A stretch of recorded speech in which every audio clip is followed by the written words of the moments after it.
Hello, this is Dr. Grande. Today I will analyze the case of Lauren Semanchik. First, I'll look at the background of this case, move to the timeline of the crime, then offer my analysis. Lauren Semanchik was born on May 5, 1992, and was raised in Tewksbury, New Jersey. Growing up, she lived with her father Richard, her mother Janine, and two sisters.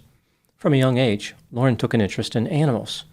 She attended the University of Wisconsin and graduated with a degree in microbiology in 2013. In 2018, she graduated from veterinary school at the same university. Lauren moved into a house at 39 Upper Kingstown Road in Pittstown, New Jersey. She had an elderly cat named Sneakers and a Chihuahua mix named Stevie Nicks. To earn a living, she worked as a veterinarian at the Long Valley Animal Hospital in Long Valley, New Jersey.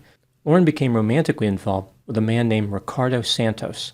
He lived alone in his childhood home in South River, New Jersey. Ricardo was a lieutenant with the New Jersey State Police, assigned to the Dignitary Protection Unit.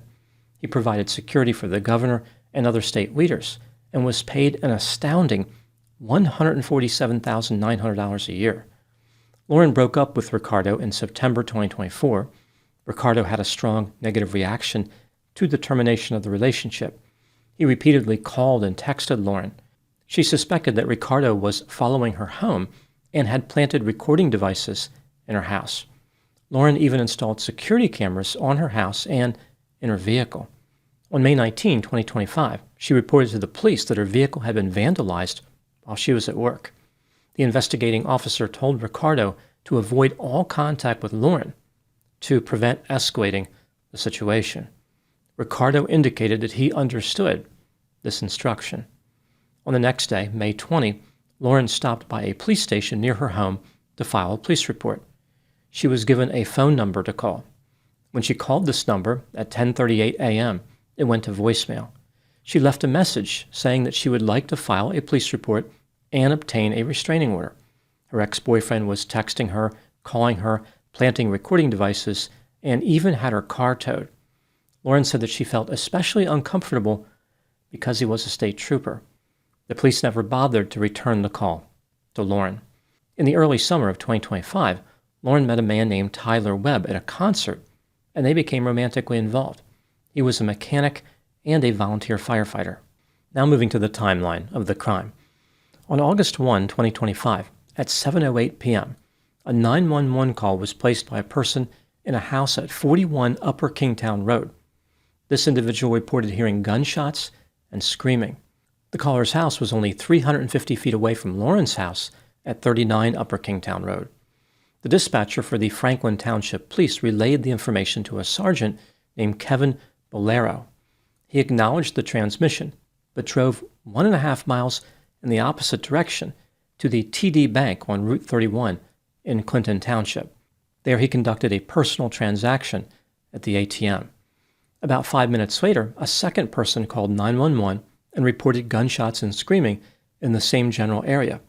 This individual was in a house at 5 Whitebridge Road, 3,775 feet from Lauren's house. Kevin was still at the ATM when he received the information about the second call. He drove to the address from the first call, 41 Upper Kingstown Road, but did not activate his emergency lights or siren. A few minutes later, a third individual called 911 with the same report. This caller was in a house at 18 Upper Kingstown Road, 1,450 feet away from Lauren's house. Kevin acknowledged the information about the third call. At 7:25 p.m., Kevin finally arrived at the house of the person who placed the first call to 911. 17 minutes had passed since that call was placed. Kevin did not activate his body camera and only stayed at the caller's house for about 5 minutes. He told dispatch that he did not hear anything on Upper Kingstown Road and was going to drive to 5 Whitebridge Road next. Again, this is where the second 911 caller was located. According to Kevin's GPS, at 7:38 p.m., he drove onto Whitebridge Road. Within a minute, his vehicle was back on Pittstown Road, a quarter mile away. He did not speak to the second 911 caller or to the third caller. At 7:40 p.m., he requested that his investigative involvement in the case be cleared. Kevin made his way to Duke's Pizzeria and Restaurant at 371 Pittstown Road, where he stayed for 50 minutes. Later, he went to a restaurant called the Pittstown Inn, which is at 350 Pittstown Road. He stayed there for about 57 minutes, interacting socially with customers. When Kevin was finished there, he drove to the Locust Grover Cemetery on County Road 579 in Quakertown, New Jersey, arriving at 11:27 p.m. He remained in that cemetery until 4:33 a.m., 5 hours and 6 minutes, even though there was no criminal or suspicious activity reported in that area. I guess he figured he was on the graveyard shift, so what could be more appropriate than a cemetery? It's also possible he just enjoyed the company, surrounded by the only residents of New Jersey, not complaining about how terrible it is to live there. Kevin's shift ended at 7 a.m. On the next day, August 2, 2025, at 12:22 p.m., a 911 call was placed from Lauren's house, reporting an unconscious woman with apparent physical trauma. When the police arrived, they found 33-year-old Lauren Semanchik and her 29-year-old boyfriend Tyler Webb dead from multiple gunshot wounds. Lauren's body had been discovered by her father. Lauren had died outdoors, as if she had been running away from the perpetrator. Tyler's body was found on the rear porch. In Johnson Park, which is in Piscataway, 33 miles east of Lauren's house, the police found her ex-boyfriend, Ricardo Santos. He was dead by his own hand inside a white 2008 Mercedes SUV. There was no mystery as to the identity of the person who killed Lauren and Tyler. It was Ricardo. The same Mercedes SUV had been captured on video surveillance following Lauren home from her job when she left at 5:25 p.m. on August 1. At 6:11 p.m., Ricardo was captured on video surveillance surreptitiously walking through a wooded area near the driveway to Lauren's house. At 6:45 p.m., Tyler arrived and parked next to Lauren's vehicle. As I mentioned, the first 911 call was placed at 7:08 p.m. and reported gunshots and screaming. In the Mercedes, the police found a note that Ricardo left. He expressed extreme dissatisfaction with the New Jersey State Police and identified several colleagues by name. Ricardo indicated that he felt bullied. So he had just murdered 2 people, but that's not what he wanted to talk about.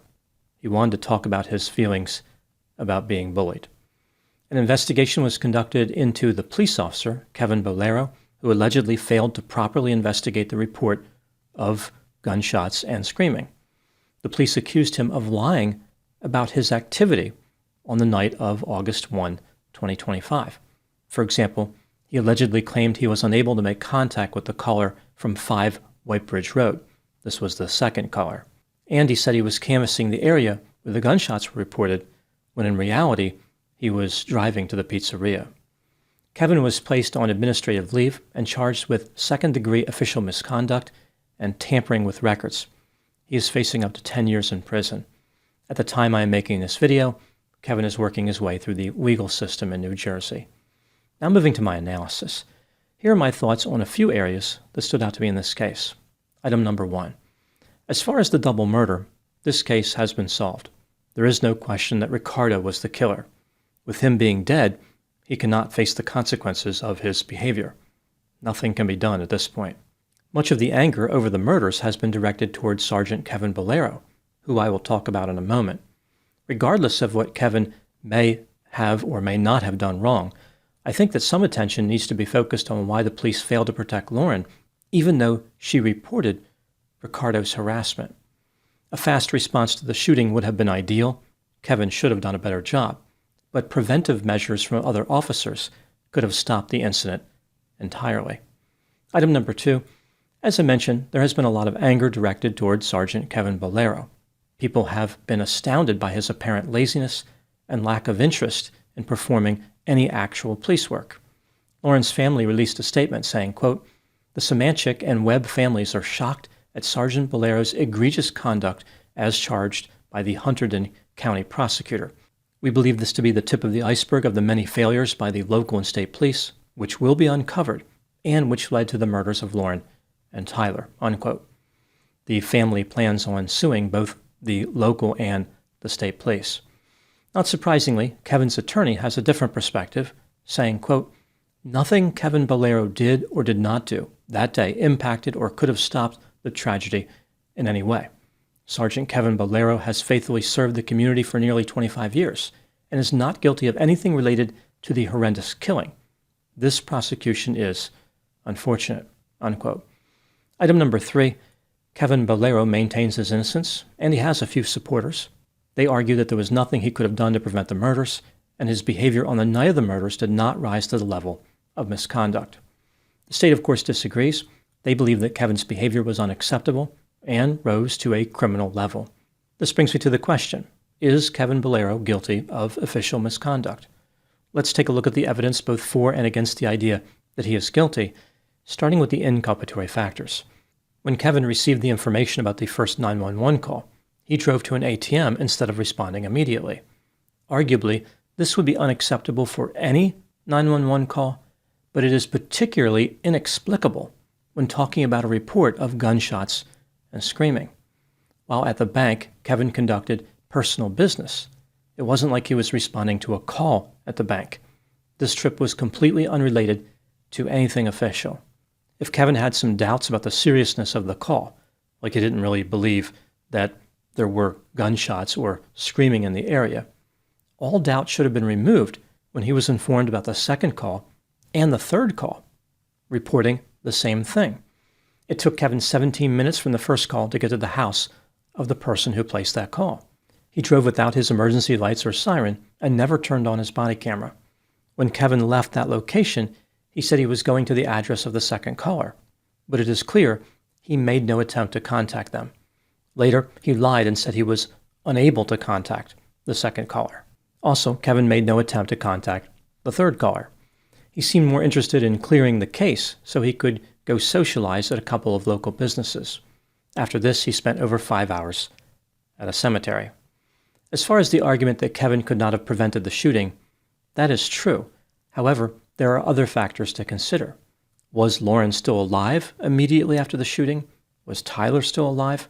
Could medical attention have changed the outcome? Or did they both die immediately?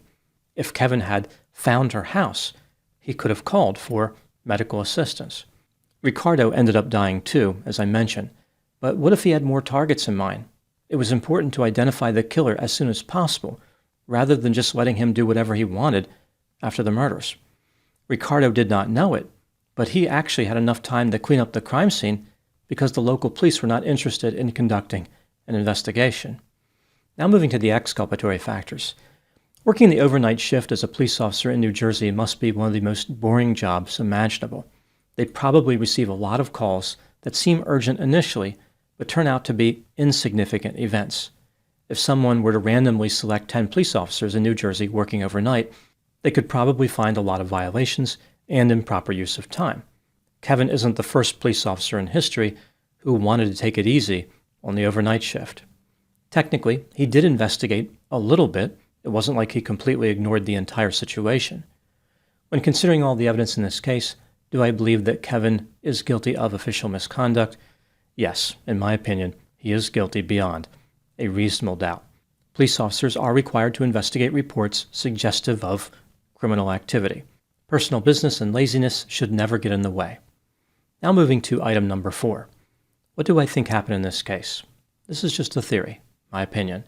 Kevin Bolero worked as a police officer in New Jersey, a state known for corruption, wannabe gangsters, and drivers perpetually auditioning for the next Road Warrior movie.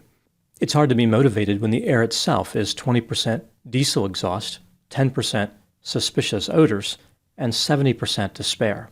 There may have been a pervasive culture of laziness in the police department and a sense of entitlement. The police thought they had the right to do whatever they wanted, including getting paid without working. In most states, police misconduct is a scandal. In New Jersey, it's a shift change. Kevin's attitude probably wasn't that unusual. Rather, he fit right in. The police are responsible for investigating crimes. When they become criminals themselves, who is watching them? Most of the time, no one. Officers tend to stick up for one another and conceal evidence of criminal activity by their colleagues. The double murder involving Lauren Semanchik and Tyler Webb was highly out of the ordinary for the Pittstown area. The vast majority of the time, Kevin could probably respond slowly to a call of gunshots and screaming, and nothing would happen to him. Just another false alarm. Again, The residents in that area are living in New Jersey. One would expect them to scream pretty often. In this instance, however, Kevin's laziness was exposed because there actually was a serious crime. Kevin took a risk with his career, and he was caught. He just as easily could have escaped the consequences until he retired, but his luck ran out. His horrendous behavior exposes a wider problem of misconduct among the police in New Jersey. Instead of sending Kevin to prison, they should offer him a deal to turn in his colleagues. This should be the beginning of a massive cleanup, something that happens infrequently in the state of New Jersey, a place where garbage always piles up faster than accountability. Those are my thoughts in the case of Lauren Semanchik. Thank you so much for watching. I'll talk to you soon. Just a reminder, I have over 300 pre-release videos on my Patreon account. These videos are of the same quality as the videos I release to the public. When I put a video in pre-release status, it usually stays that way for several months, if not a year. I will put the link to Patreon in the description for this video.